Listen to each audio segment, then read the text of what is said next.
16 साल की एक प्यारी सी लड़की एंजल, जो कि अपनी छोटी बहन मेडी के साथ में मस्ती कर रही थी। दोनों अपने पेरेंट्स के घर आने का वेट कर रहे थे और दूसरी तरफ रेचल अपनी दोस्त जॉय की बर्थडे सेलिब्रेट कर रही थी। जॉय को कभी ऐसी खुशी मिली नहीं थी और वो रेचल जैसी एक दोस्त को अपनी जिंदगी में पाकर बहुत ज़्यादा खुश थी।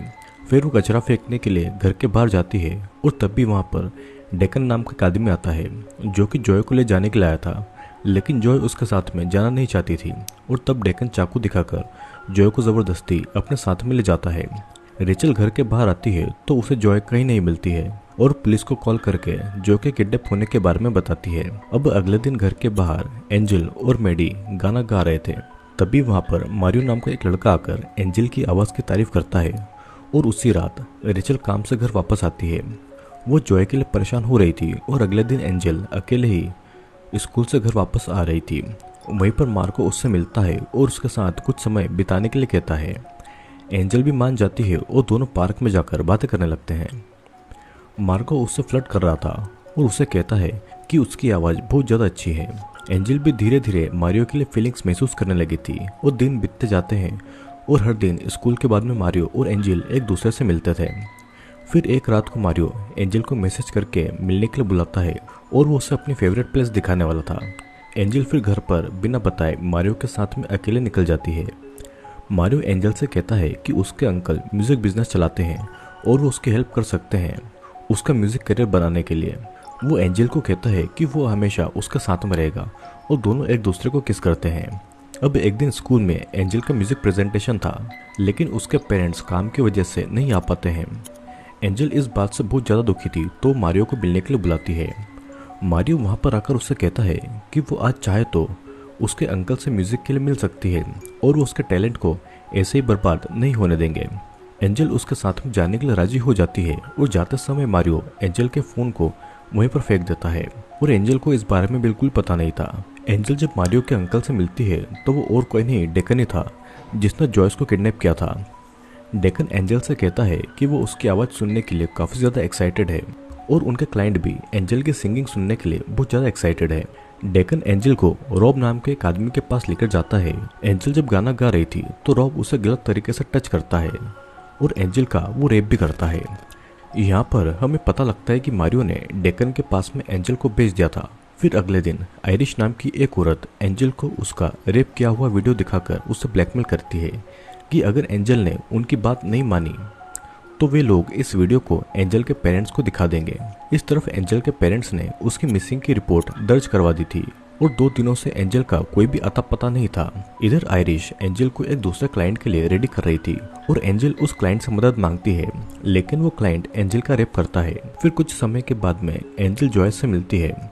जॉयस एंजल से प्रॉमिस करती है कि वो उसकी देखभाल करेगी। जॉय को भी उन लोगों ने एंजल की ही तरह फंसाया हुआ था।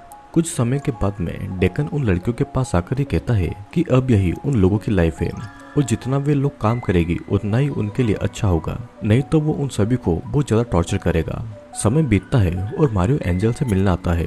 वो उससे कहता है कि वो उन लोगों के मुताबिक काम करती जाए, वो भी उसी की ही तरह एक विक्टिम है और अगर एंजल उन लोगों की बात नहीं मानेगी तो वे लोग उसे और उसकी माँ को मार डालेंगे और वे एंजल के पेरेंट्स को भी मार देंगे। दिन फिर धीरे धीरे बीतते जाते हैं और एंजल के पेरेंट्स बहुत ज़्यादा परेशान थे क्योंकि एंजल की कोई भी खबर नहीं थी। इधर जॉय एंजल को बताती है कि उसकी कोई फैमिली नहीं है, वो अनाथ आश्रम में थी और उसके साथ किसी ने अच्छा बिहेव नहीं किया था, सिर्फ एक रेचल ही था जिसने उसकी हमेशा केयर की। वो उसे कहती है कि उसके पेरेंट्स उसे ढूंढ रहे होंगे, तब तक उसे यहाँ पर जिंदा रहना होगा, उनका इंतज़ार करना होगा। फिर एक दिन डिटेक्टिव आकर एंजल के पेरेंट को कहते हैं कि एंजल को किसी सेक्स ट्रैफिकिंग गैंग ने किडनैप किया है और उसे ऑनलाइन बेचा जा रहा है।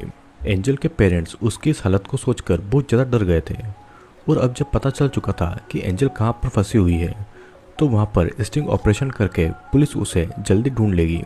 फिर एक दिन मारियो एक नई लड़की एल्डा को डेकन के पास में लाता है और सभी लड़कियों को एक दूसरी जगह पर शिफ्ट किया जाता है क्योंकि वहाँ पर पुलिस के आने का खतरा था, जहाँ पर एक क्लाइंट एंजल को बुरी तरीके से टॉर्चर करता है और उसकी बॉडी को सिगरेट से जलाता है।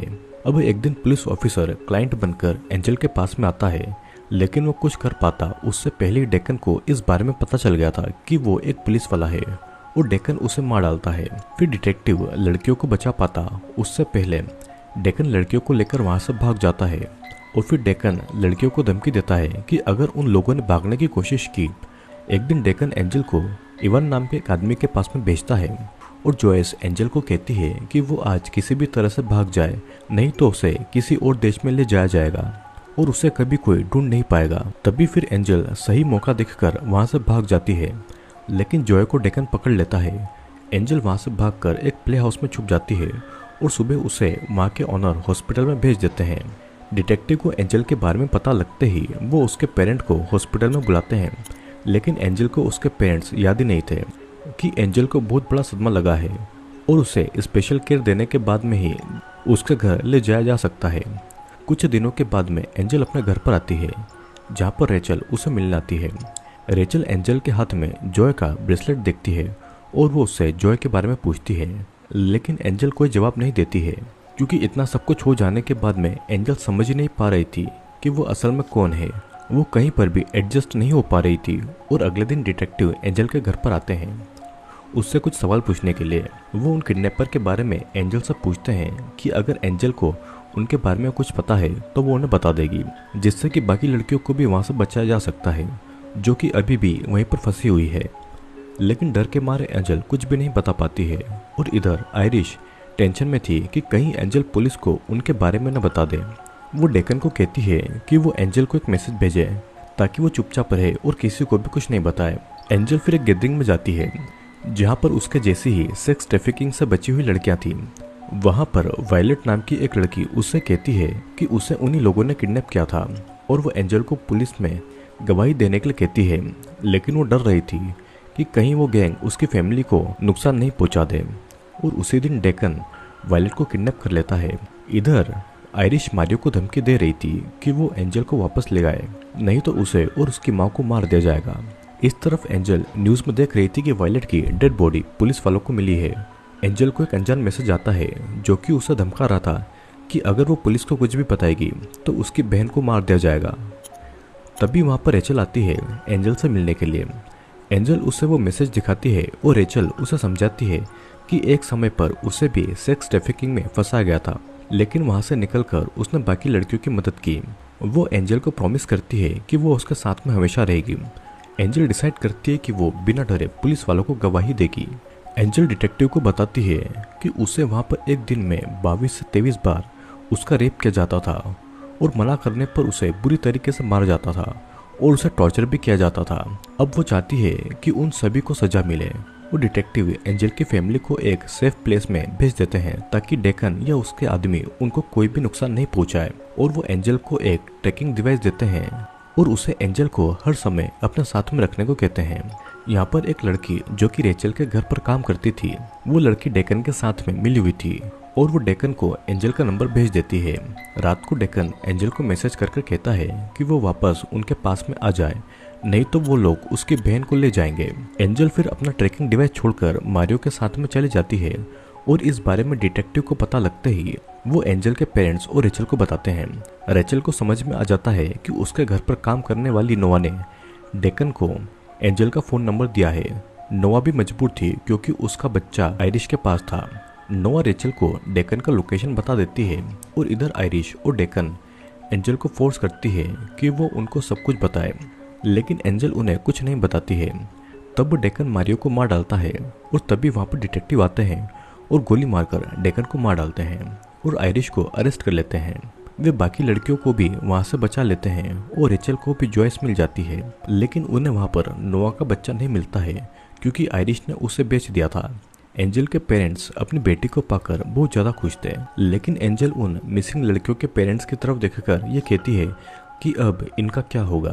दोस्तों, इस फिल्म में ये दिखाया गया है कि ह्यूमन ट्रैफिकिंग और सेक्स ट्रैफिकिंग किस हद तक जा सकती है। एक बार वहाँ पर फंस जाने के बाद में लड़कियों को बस उन्हीं लोगों के ऑर्डर्स फॉलो करने होते हैं, नहीं तो उन्हें बुरी तरीके से टॉर्चर किया जाता है। अक्सर ऐसा देखा जाता है कि कोई अपना ही हमें उस नरक में धकेल सकता है और अगर वहाँ से कोई लड़की बचकर आ भी जाती है तब भी उनकी लाइफ आसान नहीं होती है। वो लड़कियाँ ज़िंदगी भर भयानक यादें और टॉर्चर कभी नहीं भूल पाती है।